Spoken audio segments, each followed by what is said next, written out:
On connaît bien deux outils d'analyse qui sont super puissants, le QQO/QCP pour vraiment décortiquer un problème et le principe de Pareto pour savoir où se concentre l'impact.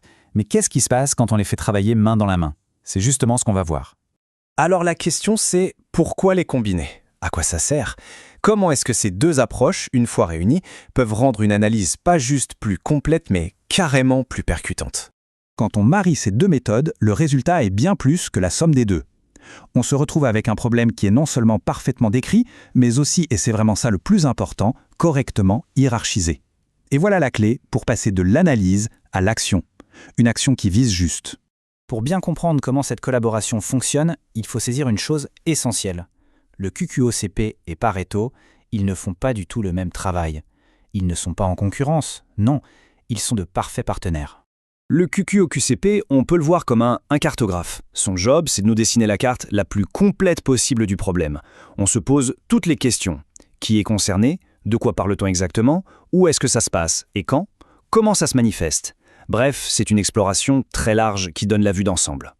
Et donc, si le QQO/QCP est le cartographe, Pareto, lui, c'est le stratège. Une fois qu'on a la carte sous les yeux, Pareto arrive et nous dit « Ok, regardez ici et là ». Ce sont les zones critiques. C'est lui qui pointe du doigt les fameux 20% de causes qui sont à l'origine de 80% des effets.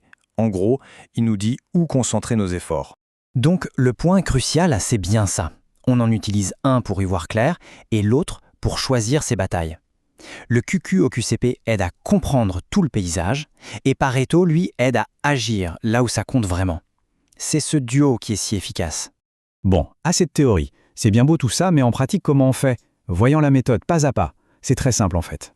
Le processus tient en 4 étapes. D'abord, on applique le QQO/CP, on fait le tour complet du problème. Ensuite, à partir de là, on dresse une liste claire de toutes les manifestations, toutes les façons dont le problème se présente. Troisième étape, et elle est cruciale, on collecte des données. On quantifie, on mesure l'impact de chaque point.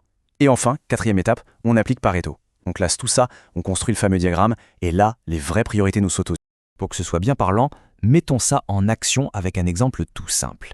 Imaginons un problème de faible participation à un cours en ligne, un cas assez classique. Ok, donc on lance notre QQO/QCP. Et voilà ce qui en ressort.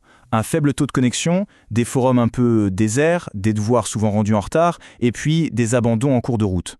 Quand on regarde cette liste, on se dit « Oula, par où est-ce qu'on commence? Tout a l'air important. » Mais c'est là que Pareto entre en scène. On prend nos données, on fait le graphique, et le résultat est juste limpide. Le diagramme nous crie que le faible taux de connexion et le manque d'interaction sur les forums, c'est ça le cœur du problème.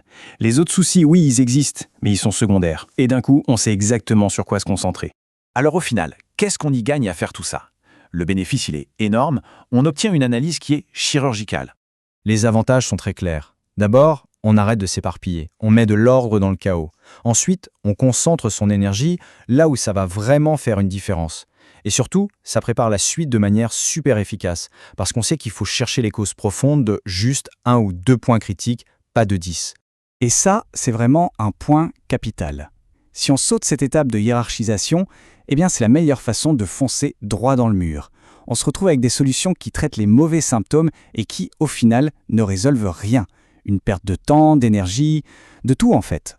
Donc, pour conclure, s'il y a une seule chose à retenir, c'est celle-ci. Le QQO/CP, c'est le grand angle pour être sûr de voir toute la scène, et Pareto, c'est le zoom, le laser qui vient viser l'essentiel. Ensemble, ces deux-là forment une base en béton armé pour n'importe quelle résolution de problème. La vraie question n'est plus seulement quel est le problème, mais bien quelle est la partie du problème qui compte vraiment.